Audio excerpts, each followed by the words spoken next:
जाजपुर मुख्य चिकित्सालय को छुईला कोरोना। 3 डाक्तर 19 नर्स अन्य पारामेडिकल कर्मचारी स्वाब परीक्षा समस्त क्वारंटाइन रखा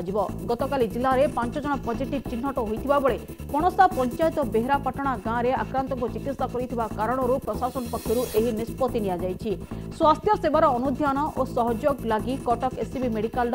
एक रैपिड रेस्पॉन्स टीम जाजपुर सहायता करने लगी राज्य सरकार निष्पत्ति होता जाजपुर जिलापाल सूचना देते।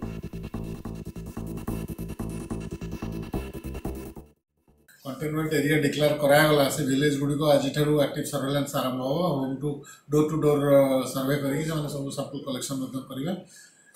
तेणु एक्टिव स्टेप्स आम सब नि कम्युनिटी संक्रमण हबार बर्तमान सुधा से सूचना मिले ना ये प्राइमरी लेवल जो मैंने कंटाक्ट केवल आम सन्देह करें